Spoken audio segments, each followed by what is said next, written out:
now my deep pleasure to introduce our speaker. How would I describe Anthony Reese? Wow. According to Bruce, I'm a soul man. Yeah. It's like trying to lasso the wind to describe all of your many wonderful facets. But for those of you who don't know Anthony Reese, he is an ordained minister with the Fellowship of the Inner Light. And he served many years on the board of directors, on the pastoral council, doing things above, on, and behind the scenes, along with his lovely wife, who's also here, Marlena. And both of them are involved in the healing arts. And I don't know exactly what Anthony's going to talk about today, but what I do know is, and you can just see it written all over him, the joy, the peace, the love, the willingness to bare his soul and share with us. And so we are opening our hearts and minds now to receive his message. Welcome, Anthony.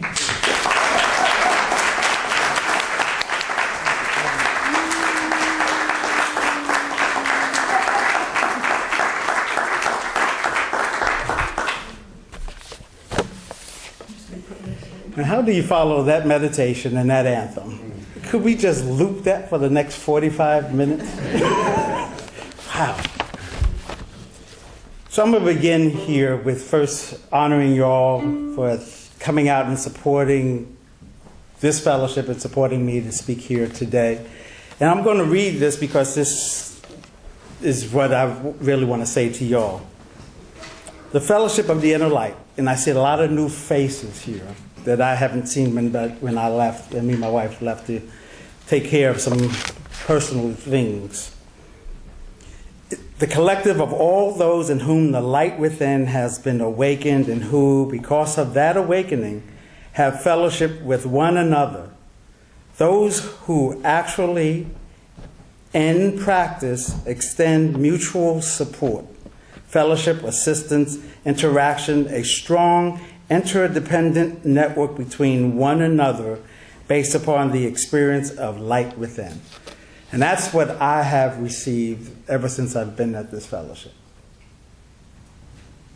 So if you're thinking about going somewhere else, don't. So I'm going to begin with my journey. Take 2 minutes just to do that so you can get caught up with what's happening in my life. I know some of you already know.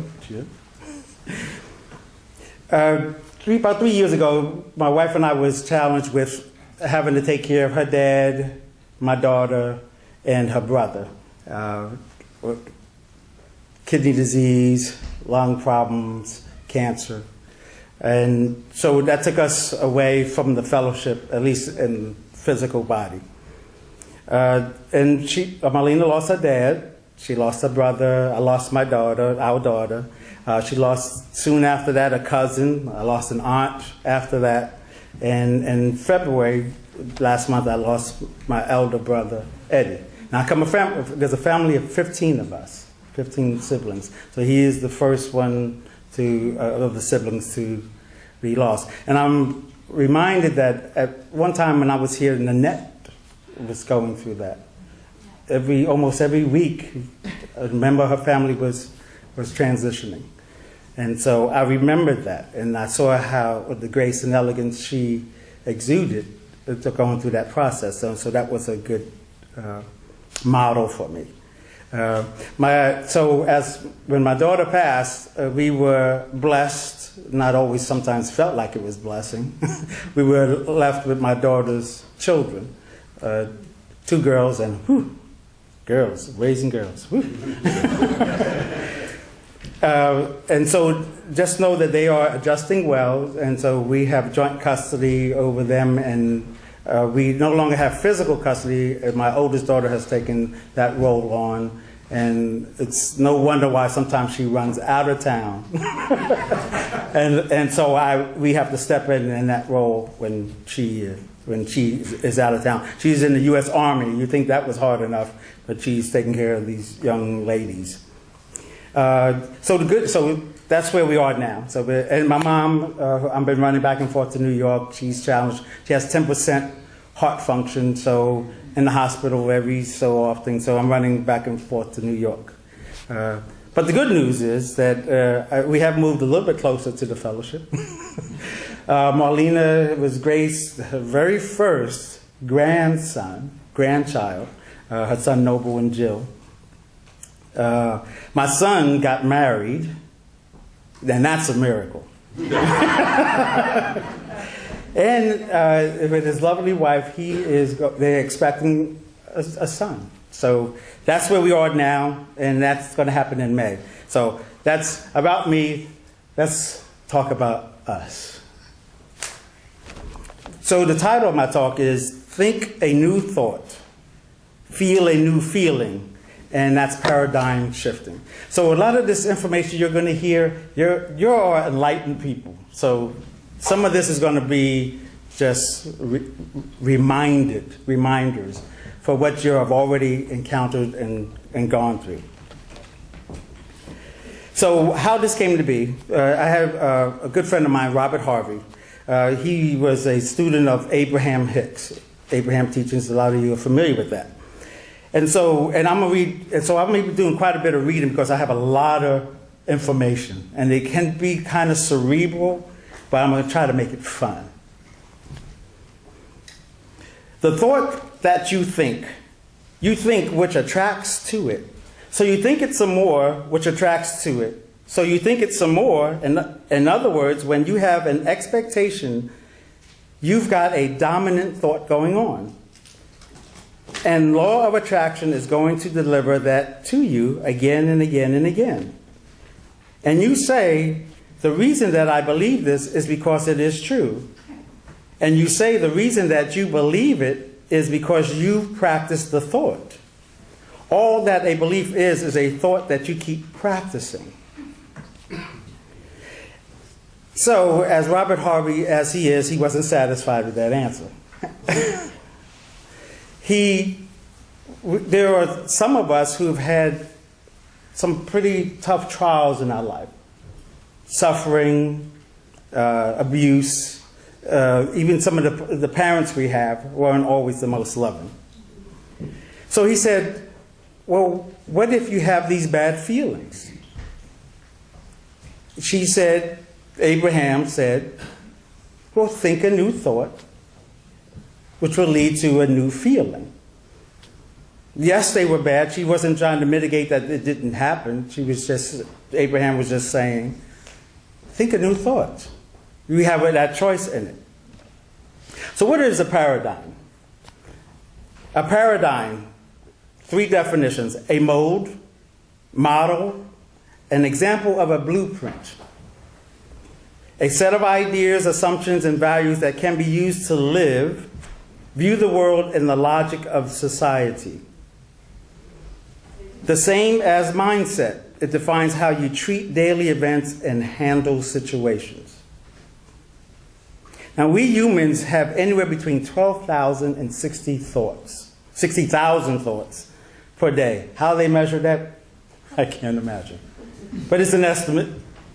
And according to some research, as many as 98% of them are exactly the same as we had the day before. Wow. That's a meditation, which you need medication for.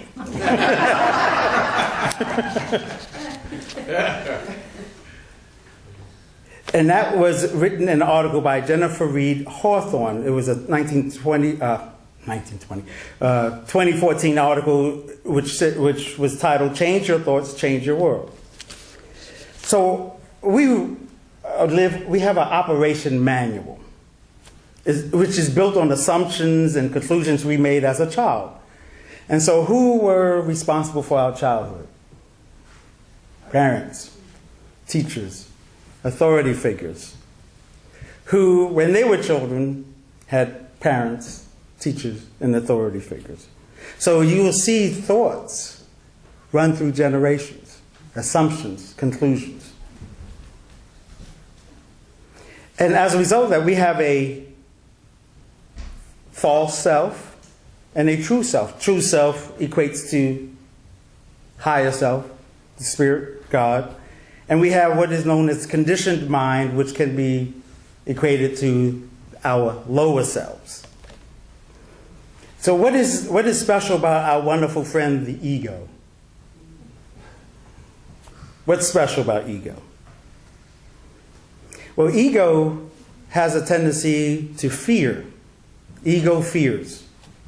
Fear is the anticipation of pain. Ego favorite phrase is, what if? So our society is built on mainly our ego. Multi-billion-dollar business in insurance. Life insurance, home insurance, car insurance, medical insurance. Because what if? Multi-billion dollars. So the ego rationalizes. And to rationalize, and it's a verb, because I look a lot of these words up, it's an attempt to explain or justify one's own or another's behavior or attitude with logic, plausible reason, and here's the special part, even if these are not true or appropriate. We still hold on to them. It's amazing. So again, we have our higher self, which is, I believe, is that connection to God, which I also term the true self. And mind you, both sides exist at the same time. So here are some qualities of higher self and lower self. Higher self, generosity. Lower self, greed. Joy, sadness. Success, struggle. Love, hatred. Peace, distress. Patience, impatience. Confidence, self-doubt. Truth, falsehood or lies. Creation, destruction, life, death. Edify, destroy. Open-mindedness, closed-mindedness. Energetic, slothful. Wealthy, impoverished. Hopeful, despair. Compassion, sternness. And we have that going on all the time. We are mediating these two sides of ourselves. So how do we help that ego? The ego isn't something that we need to kick to the curb or throw to the side. We need to embrace that ego. Recognize, because the ego is ourself. We need to embrace it and hug it when it's out of control, or when it's seemingly out of control. There is a book by David Brooks, he's a columnist for the New York Times, called The Road to Character. And he based that character is built on the concept of humility. Knowing that I am special, but so is everyone else. That you're worth, you're valuable, and so is everyone else. They're not less than you, and you're not less than them. So, excellent book. So when we harness that ego, the false self, or we call the little God, because sometimes that takes over. And also so how do you reel the ego in? We have to practice self-forgiveness. When we practice self-forgiveness, other people's forgiveness usually follows. Because generally, when we are out attacking others, mainly it comes from the inner that we're attacking ourselves. Because we are mirrors of each other. So I'm going to make a statement right now that might be the antithesis of Christianity. It sounds backwards. And basically what I'm asking you to do is to move from people approval to self-approval. And let me add, higher self-approval.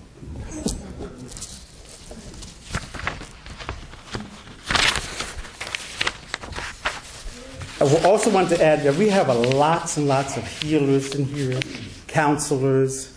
So if I'm saying anything that might be a little bit wrong or in error, please let me know. And I know because I am in the fellowship, they will let me know.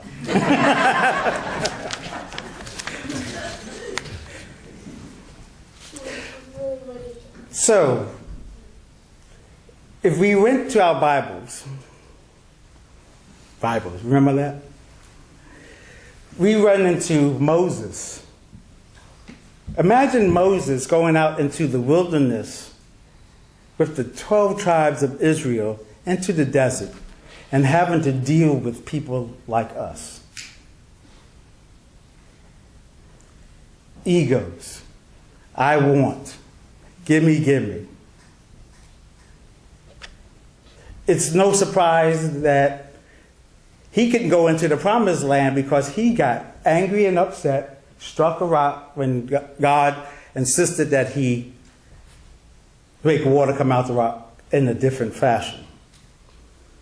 Imagine Jesus, Yeshua, Master Yeshua, our Messiah, coming into a generation of being downtrodden, hardships, Pharisees and Sadducees saying you're less than, and that he had to deal with that. That's a tall order. But he was definitely able, because he brought unity to a people, and not just those 12 tribes, but what they used to call Gentiles, folks outside of those tribes. Tall order. Now, mind you, we own, and we do own it, plenty of great thoughts.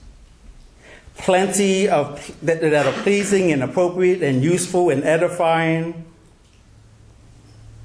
And what about those ones that aren't so pleasing? And so I made a quick analogy. If you had stocks that was losing money on a daily or annual rate, we would unload that sucker if we knew that in the future it wasn't going to return any value to us. So we have a proclivity to hang on to stuff because it's built through emotion and our feelings. So getting on to thoughts and feelings. And I would like to add that there is a great book called Winning Through Enlightenment by Ron Smotherman. Great book. It really goes into, really data mines the brain. And he said that there is no right and no wrong. There are consequences. So why we did this or why we did that isn't really the issue. It's what we have to show for it, which determines whether it was a great idea or not so great idea. So you may have heard me say this before. So Marlena and myself have gone through many workshops through an organization called Peak Potentials. We went through Enlightened Warrior training. We went through Wizard training. We went to Master Your Mind training. And Pilar's laughing because she's like, yeah, she's been there. Landmark training is very similar. And so one of the things, the concepts they came with was, which I find very true, is thoughts lead to feelings, feelings lead to our actions, and they all equal our results in what we see and what's happening in our life. And my hope is that I'd like to move you to having more vision, looking outside of the self, vision, add that with commitment, act on action, and then you have different results. And I'll get more into that later. And so we have this concept of cause and effect. Karma, some people call it. You know, this happened here, and as a consequence, this happens over here. So the inner bridges the outer. What makes the Mission Impossible stories, the James Bond, so compelling? Why is that such a popular film? Anybody? They do the impossible. They do the impossible. How? They never surrender. Say what? They think out of the box, and they never surrender, and they never give up. David Schwartz, he's a PhD in a book that he's called The Magic of Thinking Big. Some of you may have heard this. And in a section he calls Reconditioning Yourself for Success. Now I'm just going to read it. It's very quick.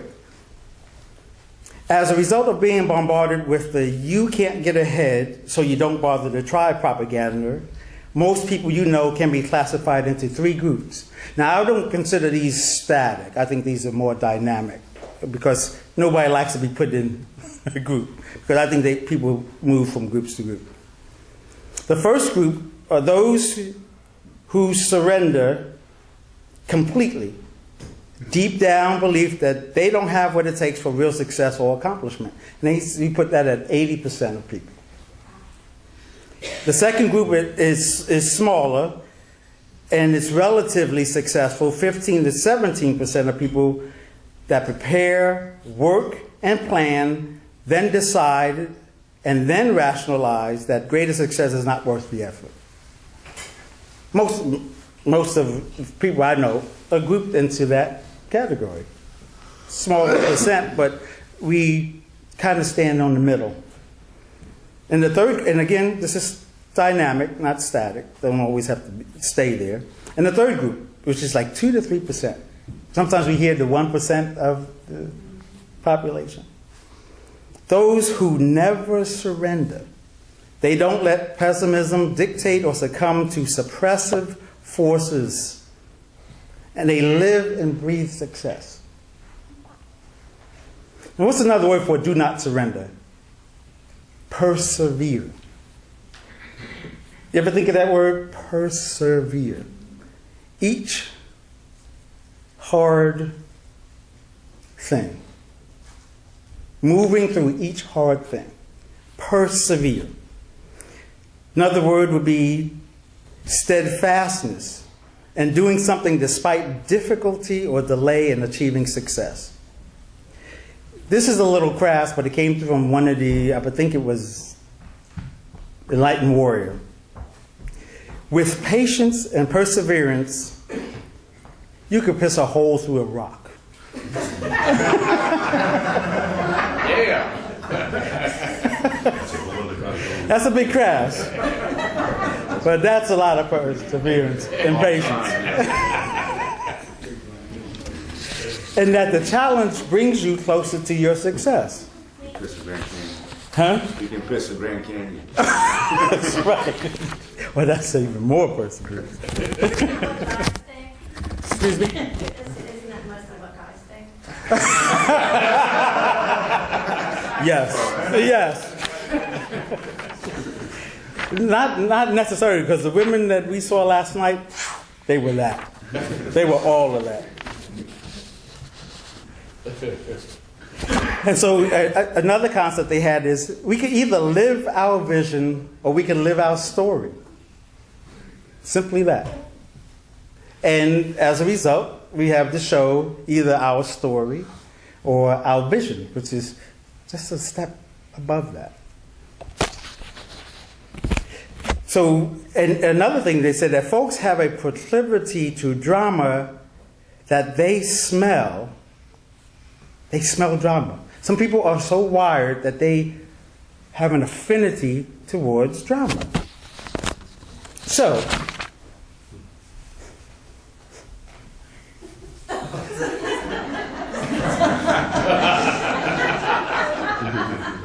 drama.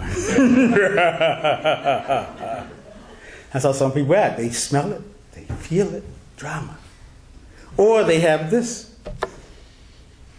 Drama!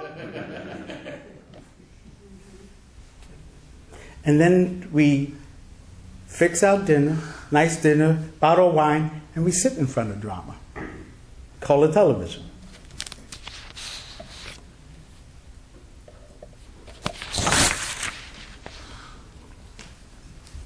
Where your attention goes, energy flows, and results show. Every master was once a disaster.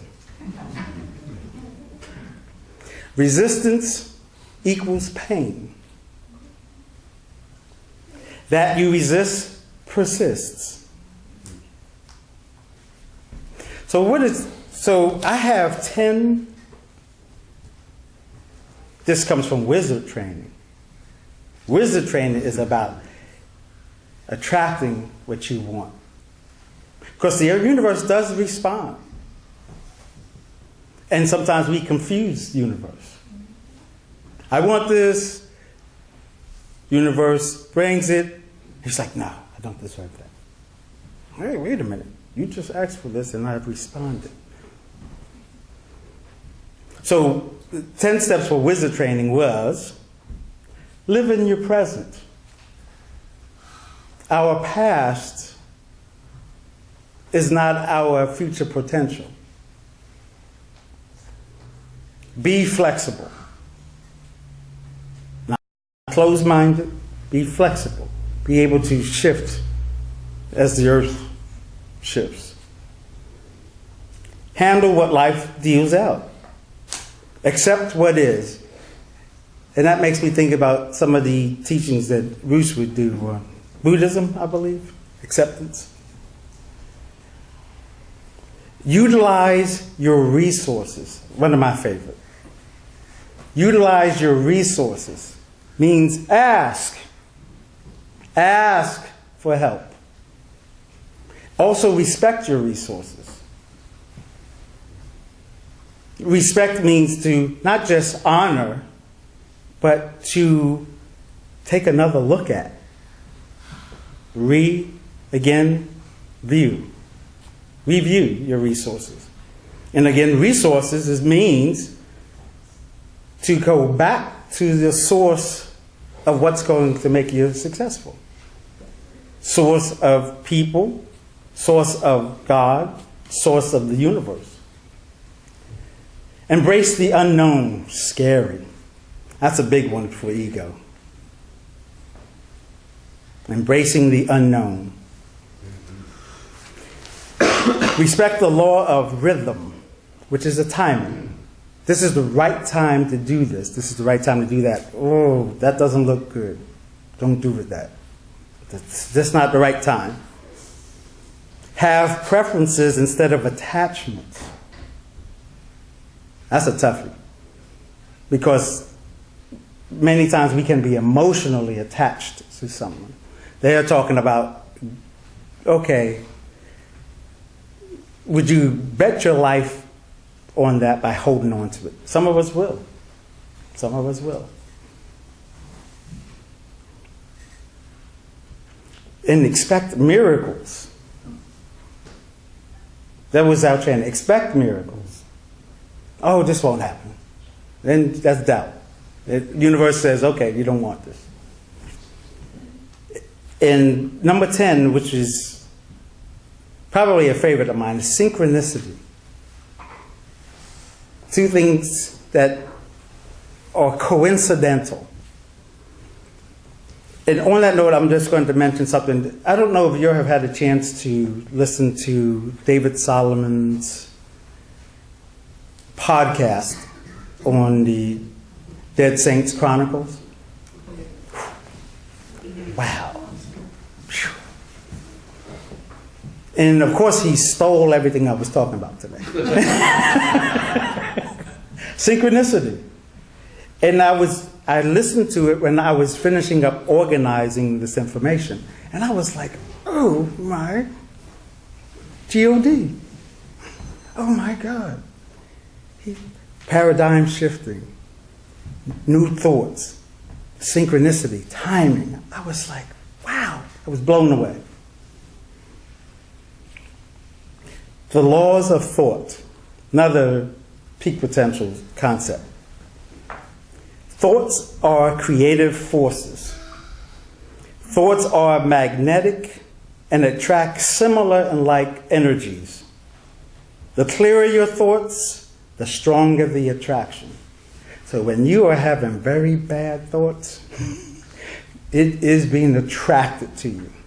It says, send all the resources to that thought. That's how universe. Universe is not a respecter of persons. Universe will give you, because that's how universe works. You can choose your thoughts. Thoughts direct your attention, and your attention directs your life. And their last line was, observe your thoughts. Choose them wisely. Another book I recommend, a little bit tougher, because it involves a little bit more of Christianity. It's called Hung by the Tongue by Francis Martin. Observe your words, because you could be invoking things to you. So be mindful of how you use this.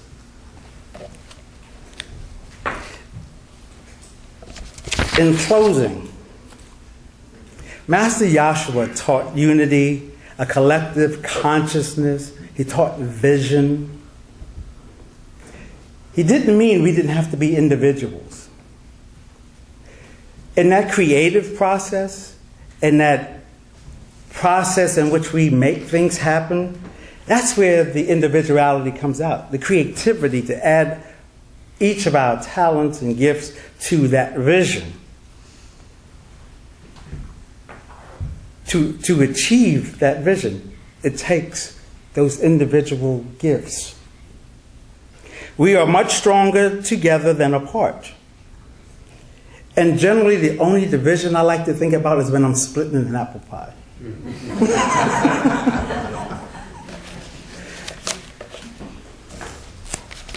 And now to someone I highly respect. I'm not generally a big student of the 7 terraces, but we have that right here. And I'm going to read something that blew me away, because this wasn't even initially going to be in this process. And I want to thank Angela. Where's Angela? Angela for it. Angela gave me a book called The Journal of Mystery Schools by Paul Solomon. Powerful. Now, so I want you to be able, if you want to look past me to those 7 terraces, I'm only going to cover the red, orange, and yellow.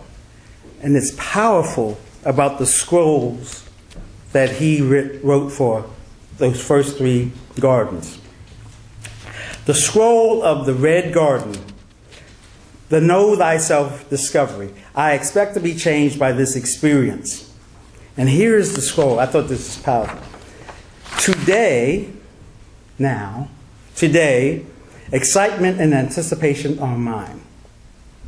I evoke from within me the excitement and anticipation necessary to cause a profound change in myself. I become excited by the thought that my meditation experience can change my life. I am building a garden of vibrant red color. When I enter this garden, an electric state of anticipation and excitement well up from the depths of my being. I will experience rebirth every day. I will become all I can be. I have decided it. I am new, and so it is. The scroll of the orange garden, the garden of forgiveness, to me was one that was for me. This day I forgive. I forgive myself today. I forgive all who have caused me harm, whether real or imagined. I forgive and release the past. I am no longer bound to those I once refused to forgive. I am freed from any remembrance of guilt or shame. I am released from the way I once saw myself. This I have in bold, this next line. My past is not my potential. I free myself today from any limitations I once placed on my potential. I am free to become all I need to be. I am free to become all I can be. I am free to become all my source wants me to be. What I can imagine, I can do. Old things pass away. Behold, all things become new. The scroll of the yellow garden. Validation of worth. Very powerful. This day I begin a new life. The past is behind me. The future is before me. I stand on the brink of infinite possibilities. A garden of yellow sunlit flowers surround me. The yellow sunlit garden awakens all possibilities within me. I will discover who I am becoming. I am new. I am. So if you had an opportunity to go back to that child, you, to interact with your younger self, what would you say to you? What would you do for you to get you to a place where some of the things that may be holding you back, you could free that younger self so that your present self and future self doesn't have that issue? Think about that for a moment. Wow, what possibilities would you have today?